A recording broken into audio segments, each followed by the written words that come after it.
Hi, I'm Tricia at Club Scrap. Welcome to the Impressed Card Kit Workshop. I like to say impressed because it is kind of impressive. We are about to make a total of 12 cards plus one 5x7 card gift box from just one card kit. Kind of amazing. So if you haven't already, gather your Impressed card kit, your paper trimmer, and your other supplies, and let's get started. I'm going to begin by setting aside all of the envelopes, the ribbons, the embellishments that came in the box, and let's just isolate the paper that was provided, and we're going to put it into the order that we'll be trimming it, and all of it will be trimmed. So let's start out by finding one sheet of the teal. That's the darker of the two, aqua-ish shades. Then we have the aqua, so you can tell the difference here between the teal and then the aqua. And then we'll move on to one sheet of the brown, one piece of red. Next, piece of aqua, then red, moving to white, and then a sheet of brown. Go back to white again. Then we're going to go back to the teal here. Two sheets of the beautiful print. We'll put those both face down on your trimmer base. Then find the sheet of Cutaparts that has all the small objects here on the right. We'll put that face down, and then the one with all the large objects will be next. That'll go face down. And just as a memory cue here, go ahead and grab the piece of the embossed faux leather. We're going to be trimming that as well at the end, so I just want to have it on the bottom of the pile, face down, and then just flip everything back over so that that gorgeous teal paper is on the top.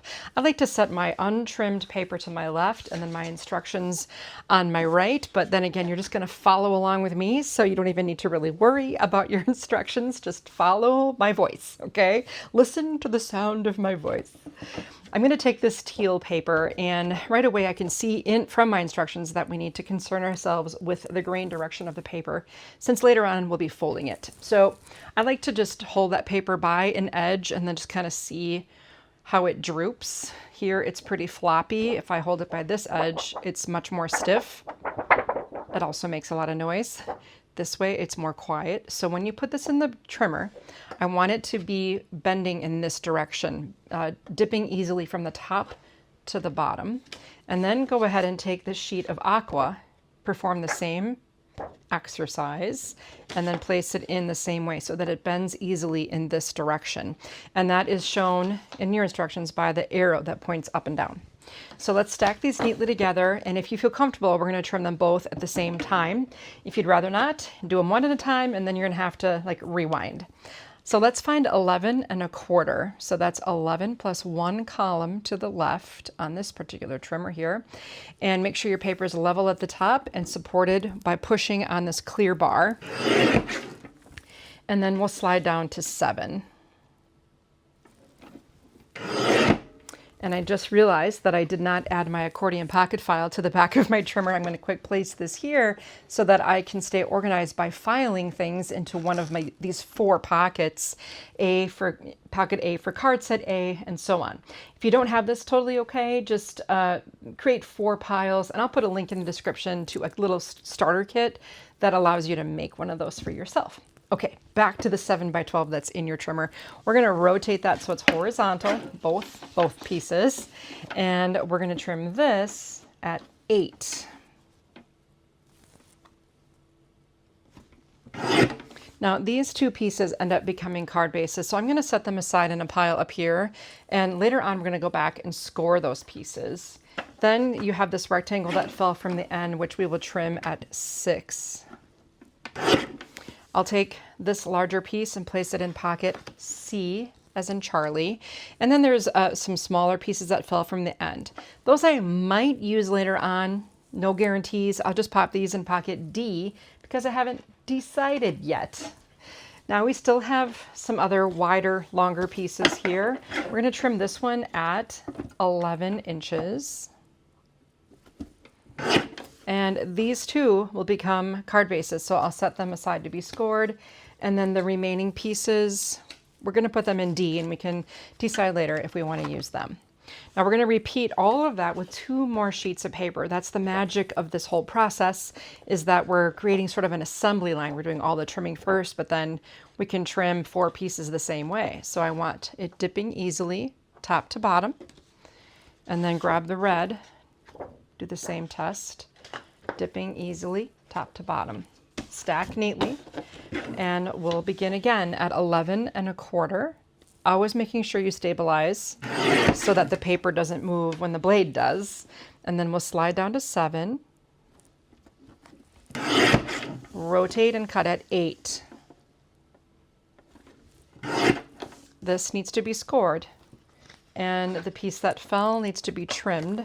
So we'll cut this at 6 inches and place this in pocket C, Charlie, with our little scraps in D, David. Then this larger, longer piece, trim at 11.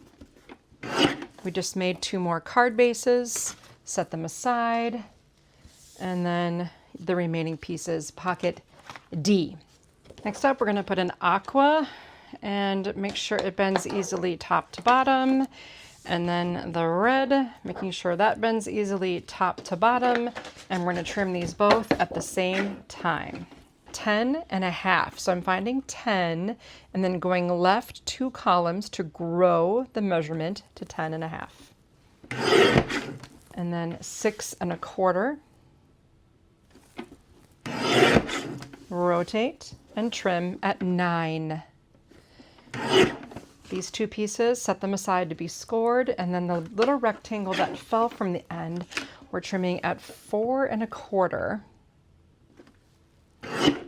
The piece in the base of your trimmer goes in pocket A, Alpha, and then you have 2 smaller rectangles for pocket B, Bravo.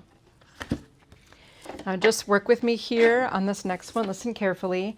We'll trim at 11 1/2, and then 5 1/2. Now, before you do anything, just rotate the piece that's right in your trimmer and trim at 3 3/4. So that's 3 plus 1, 2, 3 columns to the left. What we just did here is created 2 panels that will nest with the 2 previous pieces we just cut with a perfect margin.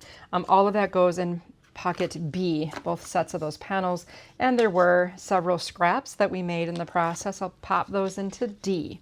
Now this last strip you can trim at 6 1/4, and the piece in your trimmer base goes in pocket B, Bravo, and the pieces that fell, C, Charlie. Let's do that one more time. With the white, check your grain, making sure it goes this way. And then with the brown, same thing. It bends most easily from top to bottom. 10 1/2 was our first number. And 6 1/4. Rotate and go for 9. The larger 9-inch piece gets scored, and then the remaining rectangle will trim at 4 1/4. The piece in your trimmer, pocket A, and the piece that fell, pocket B. And now we have 2 longer pieces here. The longest, widest remaining pieces trim at 11 1/2. Listen carefully here, 5 1/2. Then rotate and trim at 3 3/4. The panels that are in your trimmer, plus the ones that just fell, all of them in pocket B, Bravo. And then you have the little scrappies for D. This strip does get trimmed at 6 1/4. And this goes in pocket B, Bravo. The pieces that fell, C, Charlie. We have some more trimming to do. Just take 1 piece of the white. This is going to grow up to become the base of our 5x7 gift box, okay? This time, I prefer that the paper bend most easily in this direction, okay? Cut it at 10. That's a nice easy number. This gets set aside to be scored, and this is a scrap for pocket D. Okay, on this teal, we're going to make sure that the paper dips easily from left to right and trim at 9 1/4. And then 9 1/8. That's halfway between 9 and 9 1/4 is 9 1/8. And you're going to make this really, really teeny little piece here. Set that aside and then rotate and trim at 11 1/8. Halfway between 11 and 11 1/4, same thing. There's that medium size hash mark. That's 11 1/8. Set this piece aside to be scored. There is a narrow strip here that's a scrap. You can put that in pocket D. And then you have this remaining piece. We're going to trim it at 9, 6, and 3. And place all of this in pocket C.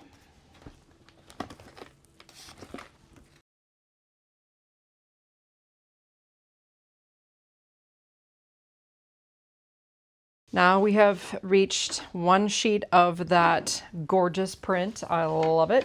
We're going to cut this at 9 3/4. So go to the 9 and then 1, 2, 3 columns to the left.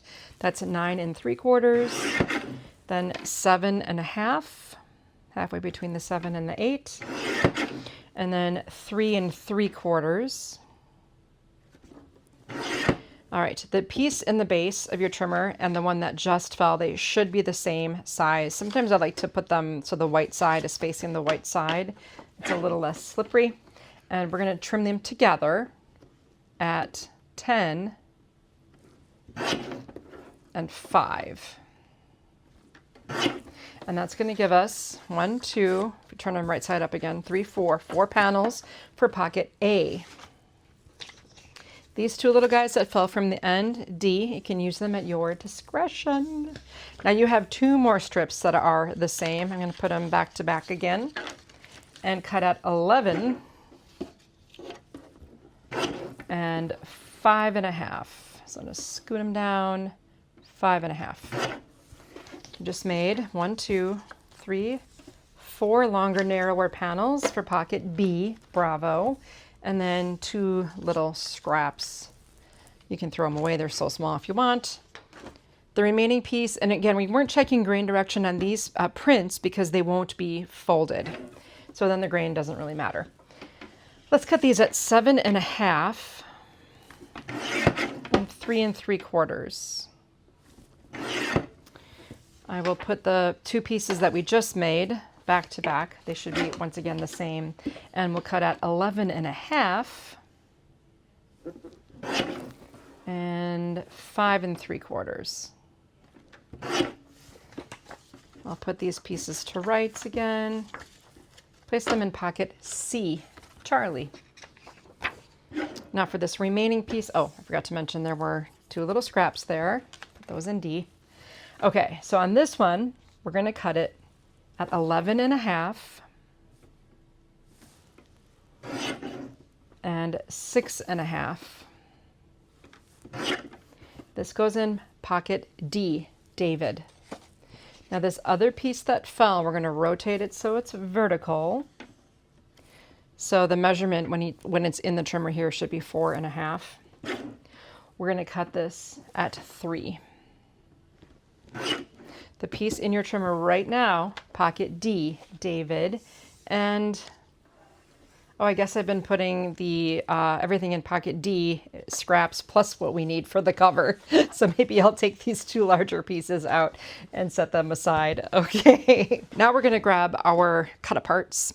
And these are printed larger than they need to be, just so that we can trim them ourselves so that we have a nice accurate starting point. So for my first cut, I'm going to notice that there are little gray marks in each corner with directions that say to remove the paper outside of the corner guides. So when I make this first cut to clean up the edge, I'm going to go shy of that line just to take off this little piece and the text, but there's still a little paper that will need to be removed from there. Then I'll rotate. This time when I cut, I can see a lot better. Well, not this time so much. I'm going to cut shy there too and do another rotation. Now I can see the bottom and the top where the gray guideline meets the edge of the blade. That's what I'm looking for.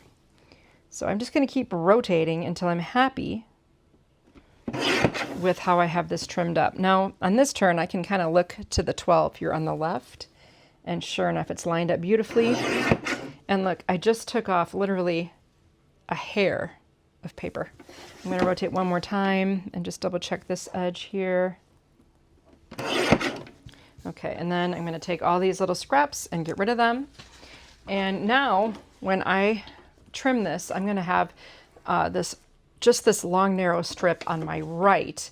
And the first number I'm going to look for on my measurement is 11 1/4. And that should bring the blade between the two pieces of artwork here. Then 8 1/2. Again, between the art. 5 3/4.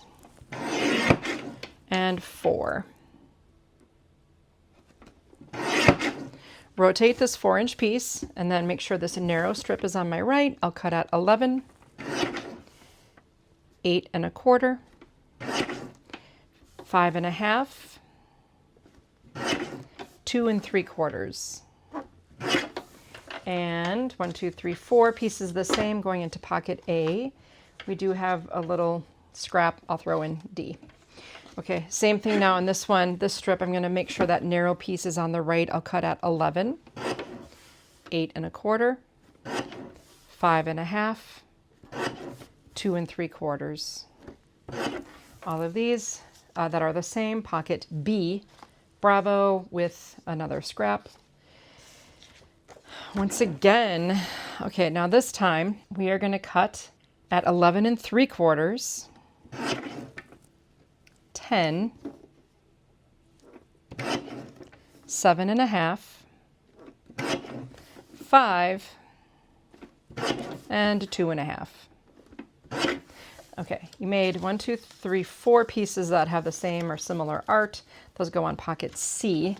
And then we have this little guy. I'm going to do a little, maybe just a little cleanup here on this edge.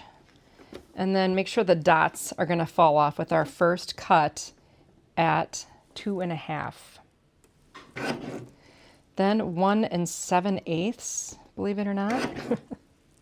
That's halfway between 1 3/4 and 2. Then 1 1/4.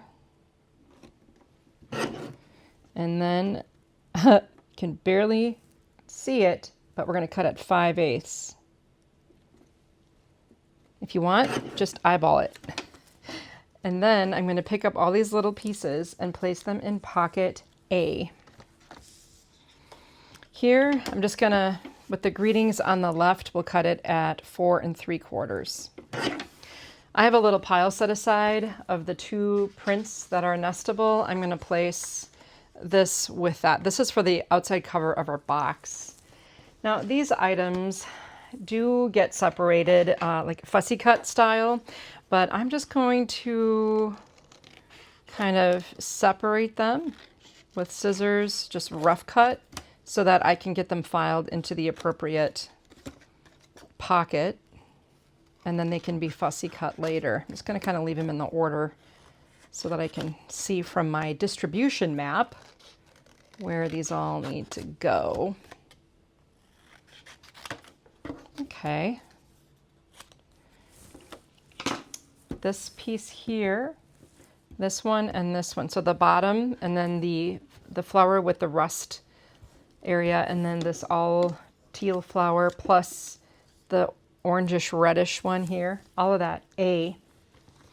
And then the 2 leaves and the 2 larger flowers both go into B, bravo. Final cut apart here. Once again, I'll remove my edges and rotate as I go, and then until I'm pleased with the 12 by 12 that I'm in search of, the elusive perfect 12 by 12. We used to have it trimmed exactly, but the problem was that those large industrial trimmers aren't as exact as they needed to be for how we plan to use this paper, especially with these little borders and everything. Nothing was lining up, and like, okay, we have to solve that. So this was our solution. Oh, apologies. I realized this strip was left over from the last round. That goes in pocket B. I trimmed it and used it on the inside of a card, so that's totally your call. These little strips didn't use, like the little dots, those are just indicators for you that, you know, it's a scrap. And I'll dispose of those and then place this into the trimmer. I'm going to go this way. So these narrow strips are on the right once again. We'll trim at 9 3/4 and 6 3/4. Rotate and cut at 9, 6, and 3. These longer, larger pieces, pocket C, Charlie. And then the next strip will once again do 9, 6, and 3. All of these go in pocket B, Bravo. And our last piece, same thing again, 9, 6, 3, and from that piece, absolutely nothing was wasted or scrapped out. Pocket A. In fact, very little scraps in this whole ordeal. Now I remembered, because I placed it there, we have to trim this faux leather strip. So I'm going to go ahead and place it in horizontally, and I want to find 5 7/8. So 5 3/4, between 5 3/4 and 6, you've got 5 7/8. I'm just going to make sure I bring that blade down pretty decisively. And this is going to go with my cover material. And then I've got this remaining little strip here. So I'm going to cut that horizontally at some funky measurements again. So bear with me. We're starting at 3 1/2. So again, bring it down like kind of quickly so it doesn't get caught up in the adhesive. 2 5/8, which is halfway between 2 1/2 and 2 3/4. 2 5/8. 1 3/4. So that's right here. And finally, 7/8. So that's halfway between 3/4 and 1.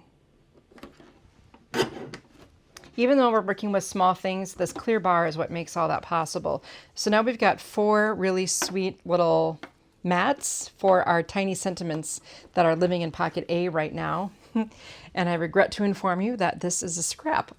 That is it for all of the trimming. Now I want you to support your accordion pocket file before you remove your trimmer from it, because that's what's holding it up. Set your trimmer aside, lay this on its back, and grab your ScorPal. Okay, I have a confession to make. When I assembled this project for the official time, I wanted the outside of my box to be this beautiful dark teal and the card base to be aqua. But I forgot to switch it in my instructions that I was following when I started this workshop. So just be aware that as you're working through, keep your eye on the screen. So if I reference aqua, I'm going to put the correction right on the screen for it to say teal. And this is just a human moment. I have them. I apologize. I've gone back and refilmed a few things, but just in the matter of making sure I get all this right, I want to forewarn you that if I should be using teal paper, I'm going to be mentioning it on the screen. Okay, I just want to try to spearhead any confusion and extend my apologies for getting that all mixed up. I just wanted the outcome to be the same as the one that I photographed and the one that I'm showing you. So that's why I'm going to make the switch midstream and go with that gorgeous teal paper for the outside of my box lid. So these are all of the papers that we set aside to be scored, and on the top of that stack is the aqua. Then we're going to score the teal at 7/8, which is halfway between the 3/4 and the 1. That's 7/8 and 1 3/4. And we're going to do that from each edge. 7/8, 1 3/4. Rotate again, 7/8, 1 3/4, which is double. 7/8 and 1 3/4. Then let's grab the white. We'll score at 1 1/8. Now that's 1 notch to the right of the 1. 1 1/8 and 2 1/4. That's double that from each edge. So rotate 1 1/8, 2 1/4. Rotate. Now I want you to pay attention to how it feels when you're scoring with the grain. That's right now. So 1 1/8. Listen. 2 1/4.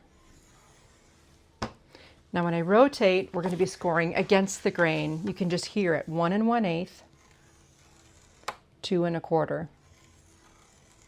It just even sounds a little bit different, like it's working harder because you're scoring against the grain. I'm going to take both of these pieces and join them with all of the things I've piled up for my outside, for the gift box, okay? Just set that aside, and then we'll get to our card bases and file these accordingly. So first up, we have a sheet of brown. This is going to read 6 1/4 by 9. So place it in horizontally, so the 9 is on top here, and score it in half at 4 1/2. Keep the brown out and then add the white, score at 4 1/2.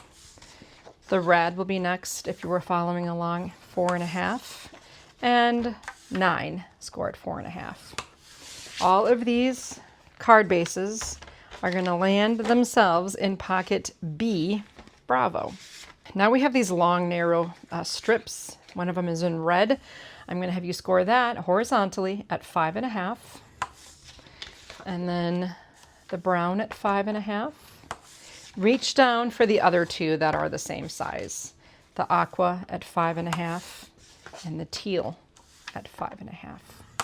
All of these go into pocket A, apple. Okay, then our last one is this weird 7 by 8.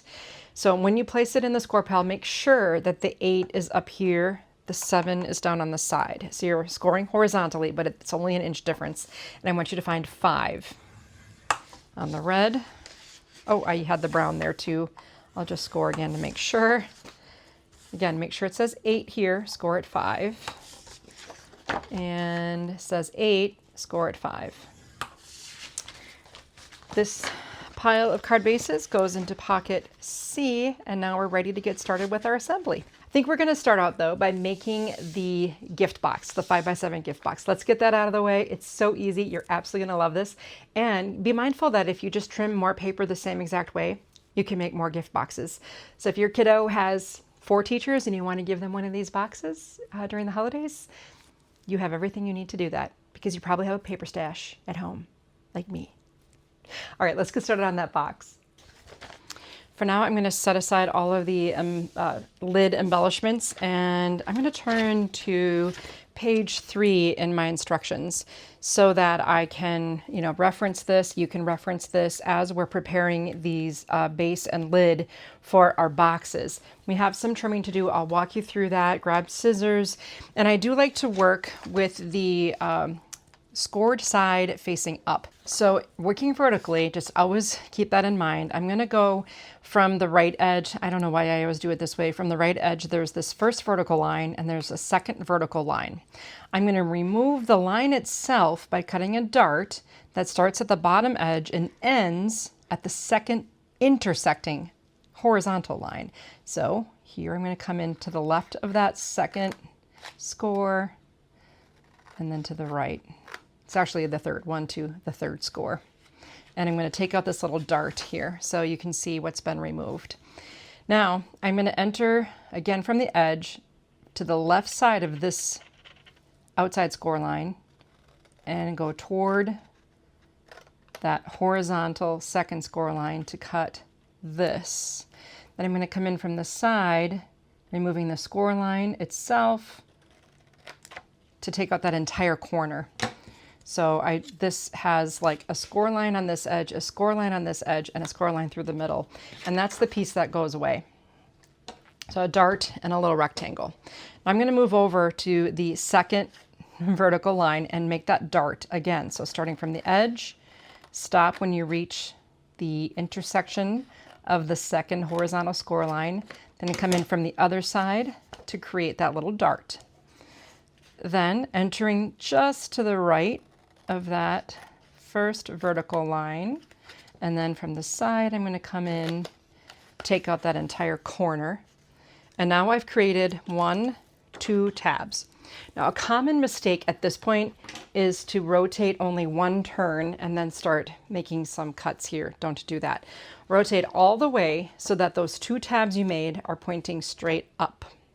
And we're going to repeat the exact same thing from this end. So coming in, remove that score line and the dart. Then take out the entire corner and the score lines that belong to the corner. Then enter to remove the dart on the second score line on this side. Take out this score line, and then from the side, remove the whole corner. And so what that leaves me with is 2 tabs facing down, 2 tabs facing straight up. And that matches the illustration here on the top of page 3 in your instructions. Guess what? We get to do that same thing for the white. I flipped it over so I can see the bumps of the score lines, and that tends to make it a little easier to see. Take out that corner and add the dart, and then go to this side and do the same thing. And I think the reason I do the right side first is because I'm right-handed and I want to keep this, all the paper on the left so that I have it to hang on to while I'm adding the tab. Okay, so I'm going to rotate 180 degrees. That means a full turnaround so that these are pointing to the sky. And once again, I'm going to take out the score line. If I had scissors with a longer blade, that might even go a little faster for these larger areas, but I just kind of like to have this one scissors that I really like. I'm sure you have a pair that you prefer. And take out the corner. All right, so the only scraps that we have to deal with here, we can get rid of those little rectangles and those little darts.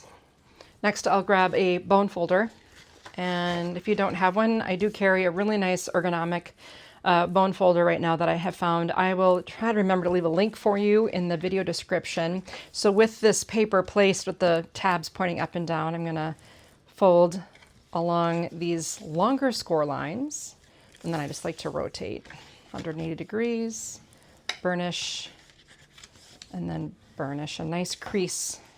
Then from this shorter edge, I'm going to also fold both lines here on that longer wall, but then you have the tab. For the tab, you only need to fold on the second line. Do not fold on the first line.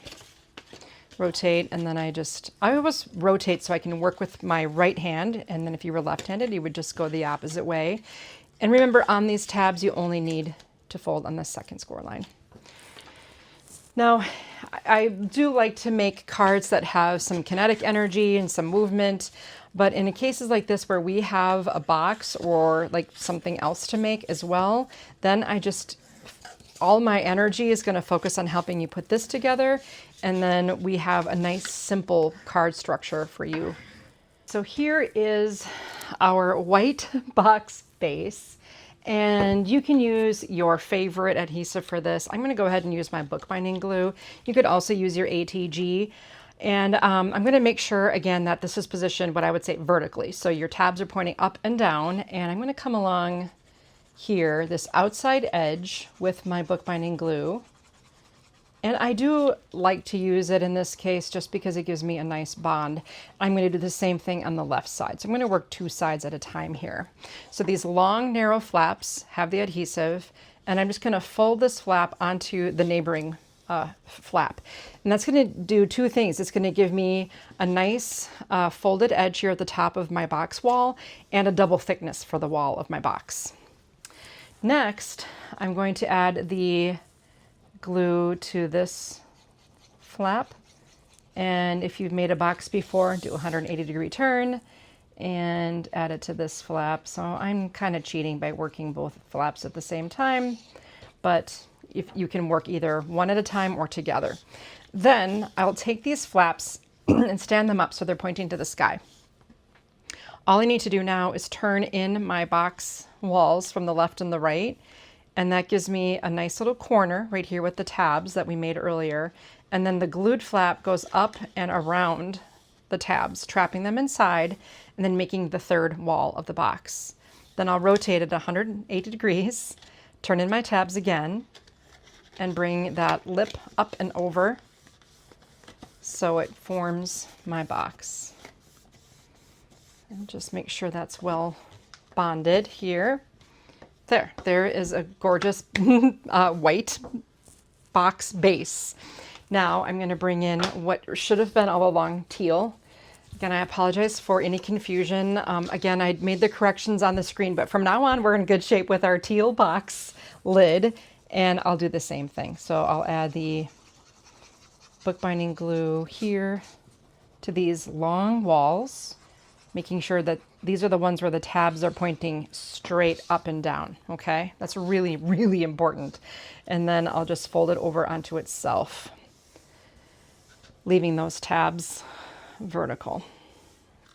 Okay, then I'll bring these up. I guess I didn't do that in that order. That's okay. And then I'm just going to put the adhesive again on this wall, maybe a little here too, just because of those tabs.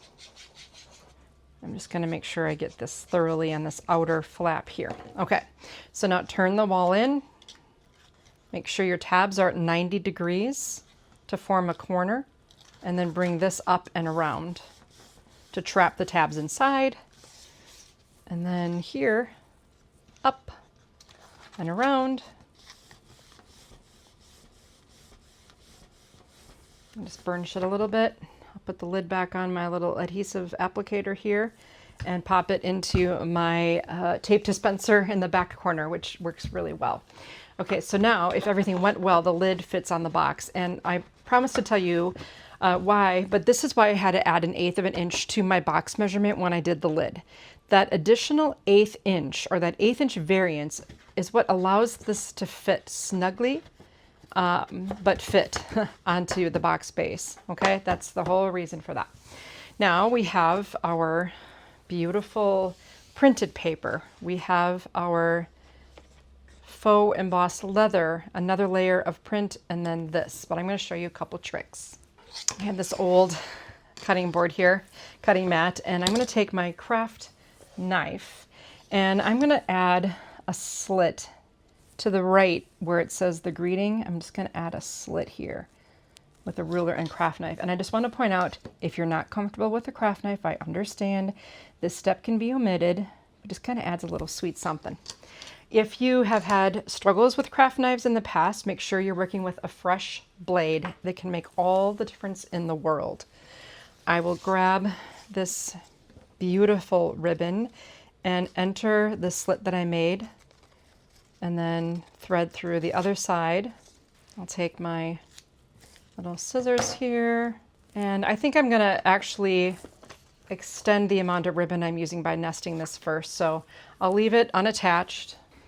I'll grab my adhesive and then nest this onto the print. And then I think I'll wrap it around to the back. So I'll grab some cellophane tape, bring this around to the back. There we go. Then with some additional adhesive, I'll center this onto the faux leather, which is such a cool find. Now I didn't realize this at first, but it does actually have a backing. So if you just remove this paper backing, look at that. How cool. Then I'm going to center this carefully. That is so nice.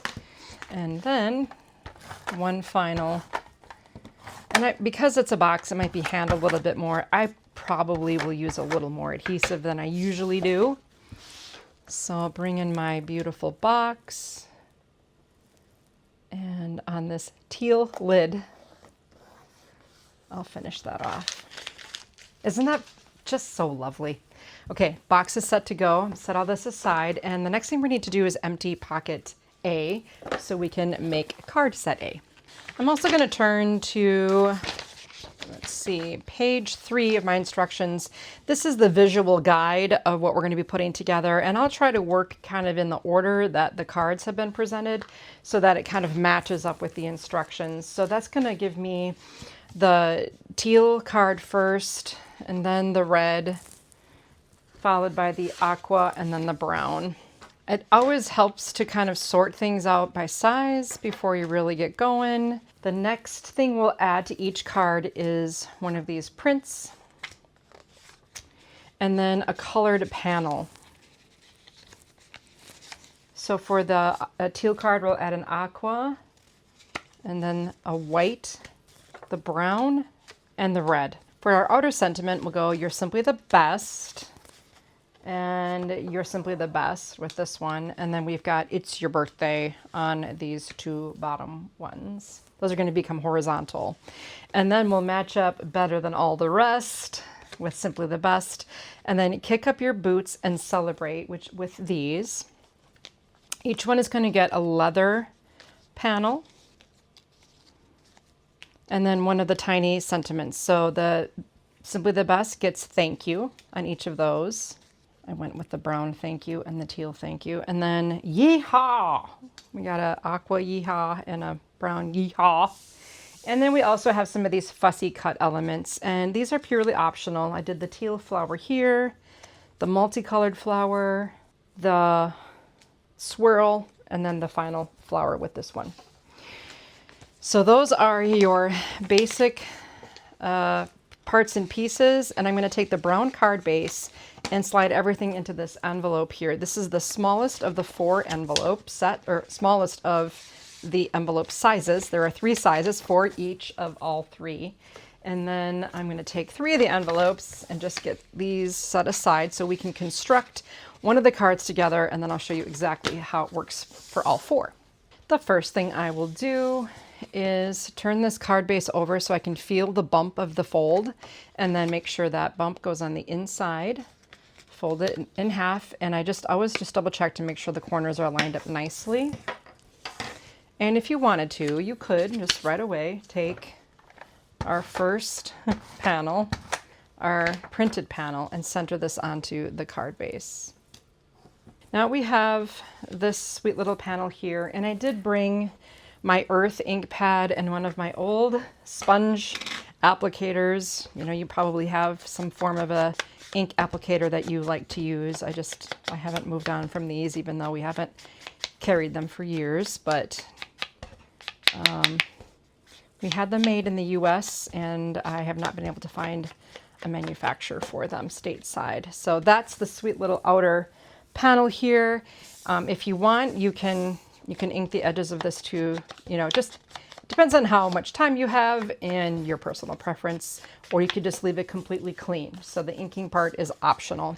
Then I'll take the Simply the Best panel and nest it onto the aqua panel. And I just, for something different, and because of my future plan for the card, I decided to attach this kind of to the right, flush with the right edge of the print, centered top to bottom. And I'm even gonna just eyeball that centering thing. It's very unlike me. Okay, now we have the thank you, and I just want to mention, if you want to, you know, cut out the word from the white background, you certainly could do that. You can ink it, which hides any imperfection in the border's edge size. And I think I'm going to glue this. So I'll use my bookbinding glue, just because it's such a small little piece here, and center that onto my leather panel. When I initially made the cut, it frayed the edge a little bit, so I'm just gonna come in there and clean that up too while I'm at it. Oh, we also have this sweet little guy. Now, I always have Jacqueline add, and I'm so glad she started doing this for me, this little silhouette. So rather than try to cut around every little petal of this beautiful flower, I'm only gonna cut kind of around the silhouette, and it looks more like a sticker. And for this too, I'll ink the edge, and that'll look really nice. Okay, I'm going to show you this nifty little ribbon trick here. If you just make a little loop with the grosgrain ribbon, and then you just kind of come back around and make the other half of this loop. And then I'm going to try to staple through all the layers just to hold them in place. And you can secure those any way you like. and trim away the excess. So now I have this cute little loop. And we've got this guy. We want to cover what we just did with that stapler. And we want to have this guy attached. But you got to do the order of assembly. So I think that the fussy cut flower, if you're going to use it, goes first. And I'm going to plan to have it right about here so it's tucked behind my leather embellishment. So this is going to stay right about there. Flip this over, and then the aggravating process of identifying the backing and pulling it back. Okay, so once you get that figured out, remove it. And I'm just going to place this on top of the ribbon, on top of the flower to secure. You kind of have one shot at it. And isn't that just the sweetest? I love it so much. Okay, so then we've got the better than all the rest.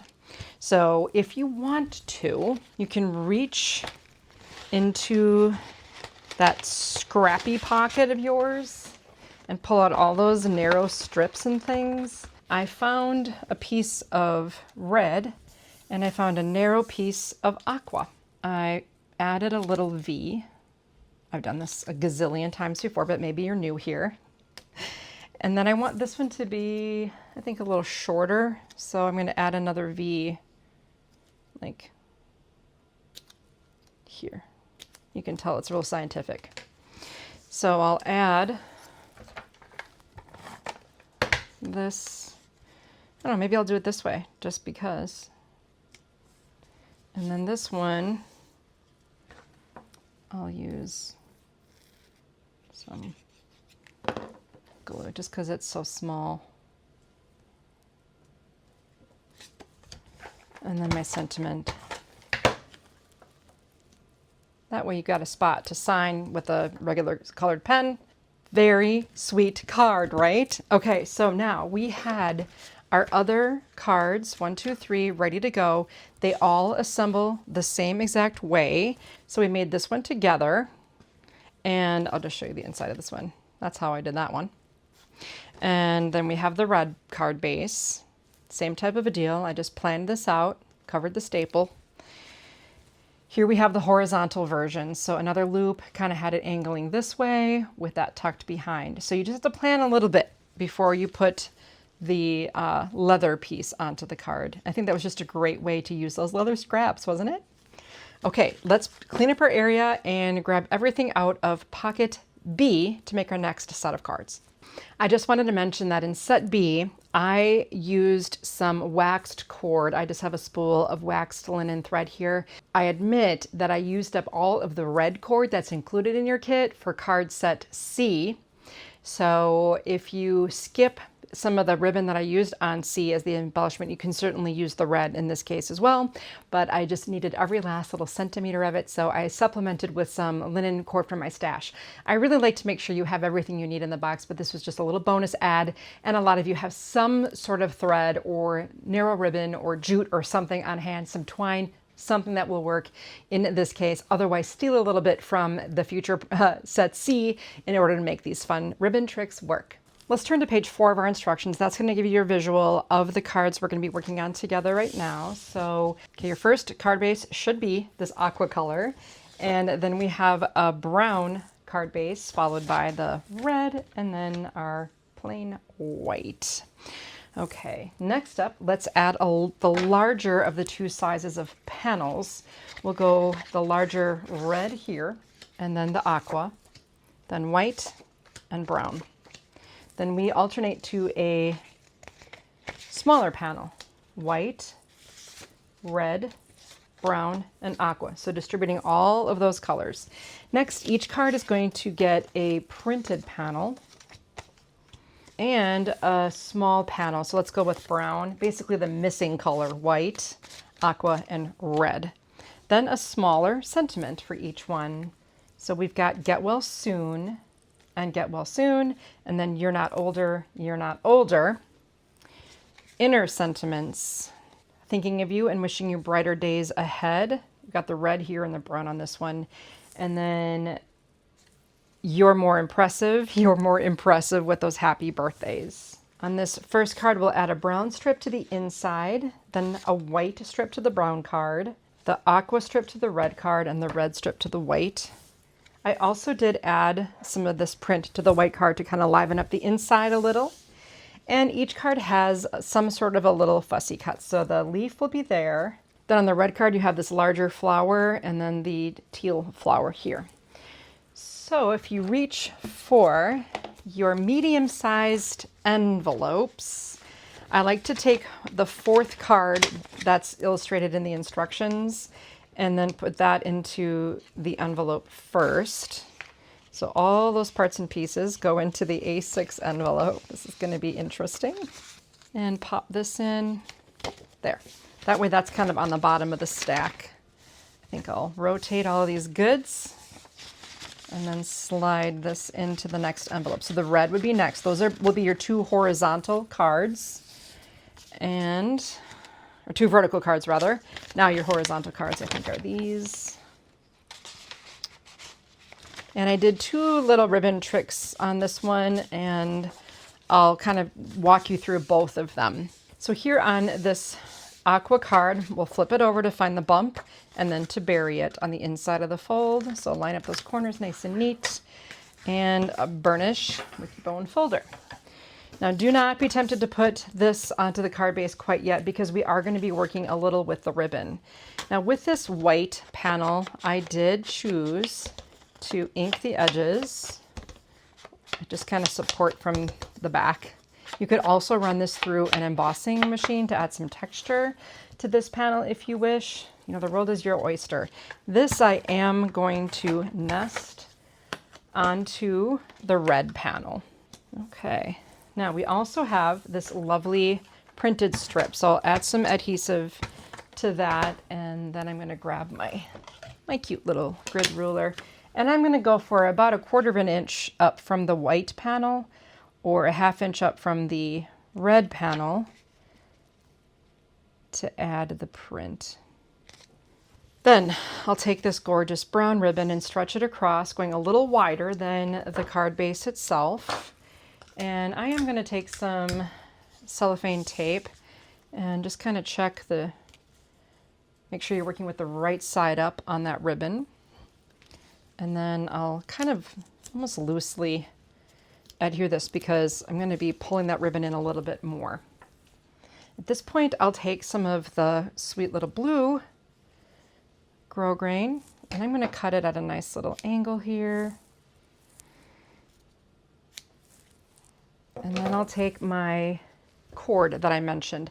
Once again, if you choose to use the red that was included, you won't have enough to do the exact plan I had for the other cards in set C. So just be mindful of that. And you certainly can use it in this case if you would prefer. And then you'll just need to use a little less ribbon in the next. And that's very possible. So now I'm taking a piece of this cord and I went under the doubled up ribbon with it to kind of scrunch up and make a cute little bow situation. Then I can take this little guy, this copper blank, and thread him onto the end of the wax linen and tie it on as well. So cute.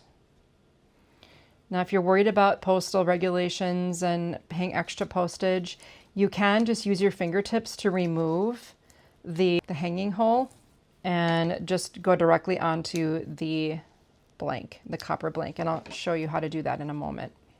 We also had the leaf fussy cut, so I'll just quick go around this. It doesn't have to be a big, lengthy ordeal.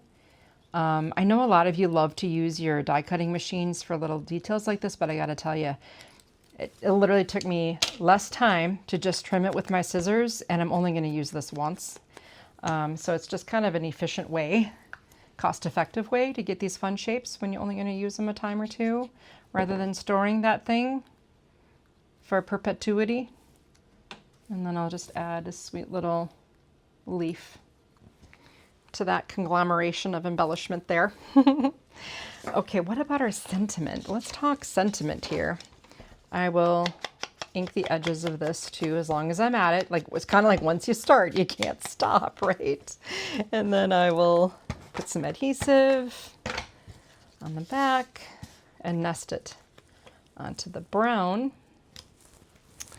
And then add adhesive to that. And I'm going to add this to the upper right corner of my card. I suppose I should have added this before I added everything else.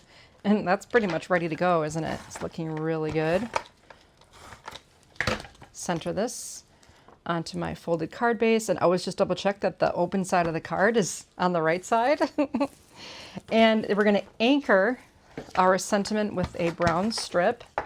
You can use your grid ruler just to make sure that, you know, once put the grid on the card, make sure it's level. And then, since it's brown, I'm putting it at the top to keep the writing zone clear.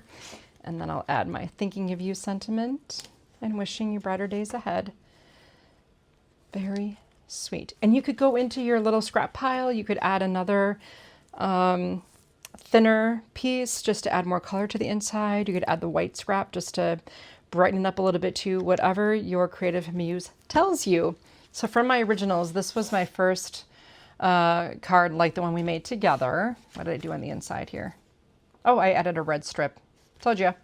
Then on this one, same story. It's another Get Well card. Those were requested. It came with the white panel and I inked the edges of that.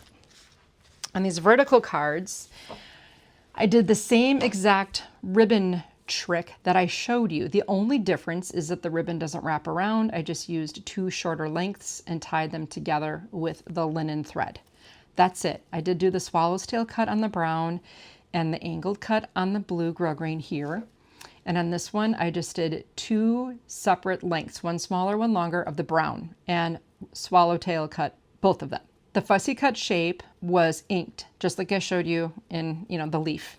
But here do you see how I removed the hanging loop from the copper blank, and I stamped HB, which stands for Happy Birthday, into the blank. I just happen to have some of those little stampers. I don't remember what decade I bought these. I've had these for a really long time, and it's just like a metal stamping set. And I did put a link to these in my Amazon affiliate store. They're not exactly cheap, so I wouldn't say it's worth it to invest in something like this unless you plan to do more of this, but it was pretty fun. I just found the H and the B, and I took it out of the thing. You've got to be careful because they're a little greasy. At the bottom, they're kind of greased so that they slide in and out more easily. And then you just put your little thing onto the blank and hammer the letter right into it. That's how it worked. And that's what I used to put the HB in there. What's nice too, in fact, we did order these without the loops, but they came with the loops. And you can literally they're so soft, you can take your fingertip and just pull them apart and remove the hanging loop very, very easily. And also one other thing that I did was added texture to my base panel here. I picked up this Sizzix swirly 3-dimensional embossing folder. It is very dimensional. I almost recommend misting the paper before you try to emboss it, just to soften it a little, since it's really, really deep. But that does add a whole new layer of depth to the card base as well. Or maybe you could put these 2 layers together and emboss them for a fun effect. Create as you wish. All right, let's move on to our final set of cards by emptying pocket C. I've turned to page 5, our last page of the instructions, and that'll be the order that will distribute the pieces that I've sorted a little bit by size. So the first card base here is going to be that beautiful teal, and then we'll add the brown and the aqua, and finally the red for our last card. Okay, now we're going to do a larger panel. So we'll do aqua here, red, brown, and teal. Then the print. That's going to look so beautiful. Next up, we'll do a contrasting colored strip. So for this card, I'll use white, aqua, red, and brown. Then each one will receive a teal rectangle, and the sentiment. So here we have another year to celebrate you. And then we'll try in times of sorrow, another year to celebrate you. And in times of sorrow, then we'll put the appropriate greeting here. May today be the best birthday ever. Then we'll add the red, may comfort and peace find their way to you. Next up, the may today be the birthday that ever birthdayed. And then our final sympathy sentiment.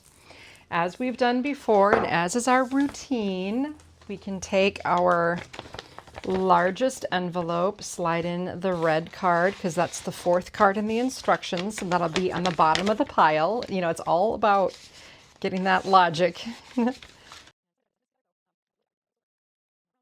And we'll do this beautiful teal card together. Flipping over to find the textured side, make sure the folds line up, and it won't be a center fold. It'll just be a shorty. It's a short flapped card. Here we have our printed panel and this other nesting panel, but do not nest to that quite yet. In this case, I'm going to ink the edge of the white. And what I did with all of these cards in my initial sample was I added texture to the strip. But since I can't guarantee that you have a texture embossing folder or embossing machine, we're not going to do that at this point, okay? I'm just gonna go like 3 cubes on my little ruler here from the edge to add this anchoring color. And we can nest the sentiment onto the corresponding panel and then add the panel to the card. At this point, I'm going to take the red waxed linen cord here and I'm going to cut it into 4 equal lengths to ensure that I have enough. Now, if you want to use some of the cord that you have in your stash so you don't have to worry about making it go all the way, that's fine. And then I'm going to cut each of these halves in half. That's how I got my 4 equal lengths. So that'll give me enough for each card if you do it the way I show you. Okay, we have these really cool medallion embellishments here. So I'm just going to cut, I'll measure it so that you know. I'm going to cut a 4-inch length from this piece. Fold it in half. So I have a little loop here. And then these charms, I think they look the same, virtually the same from both sides. I guess one is embossed and one is debossed. So from the embossed or raised side, I'll enter one of these points of the star with the loop, and then I'll just pull the tails through the loop and tug.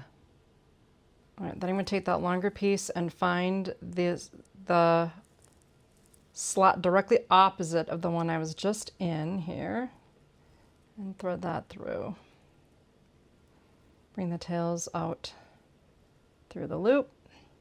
I call this the luggage tag attachment. All right, now if I put a little adhesive kind of where I know those ends are going to end up, I kind of wanted to center this. I should have probably done 3 inches on this side and then the rest on the other side.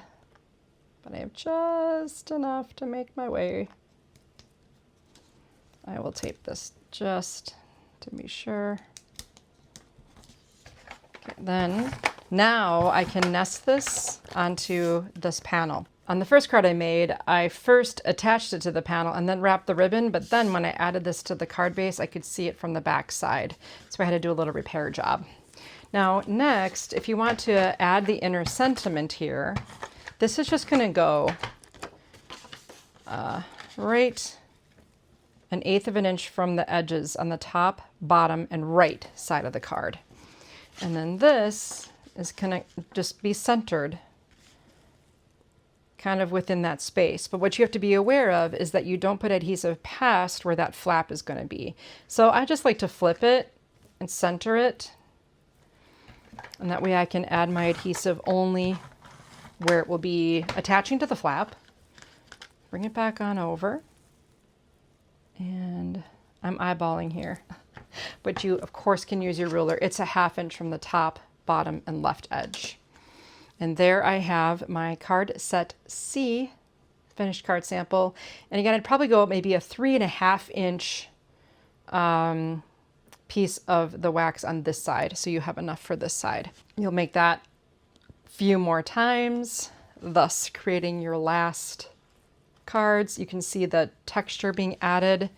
So beautiful on that white even. Just very, very lovely. Totally an option, but really perfect if you have some embossing folders. Now is the time to get impressive with them. Whew, that was a lot. With my error with the teal paper, I apologize. I hope you were able to sort that all out with me. And I hope you realize that too, once you get into this flow, this assembly flow, it can be an extremely rewarding and efficient experience. And if this is your first time trying a club scrap kit and it took you a little longer than expected, do not be discouraged. The more times you try this, the more proficient you'll become, the more efficient everything will fall into place. It's a great method. And what's so cool about this is you can take your document of instructions, grab some paper that you may or may not already own that coordinates, and repeat the process. Make another dozen cards and a box. And you will be amazed at how quickly and easily that comes together. If you think of it, leave me a comment at the end. Let me know you finished your cards. And if you're not already subscribed to our channel, make sure you hit that subscribe button so that you don't miss any other workshops from Club Scrap. And finally, a sincere invitation, if you're not already a member, think about joining us with a membership to Club Scrap. We'd love to welcome you to our family of really creative and joyful people. I really hope you enjoyed this workshop, and I look forward to seeing you in another one of my workshops soon.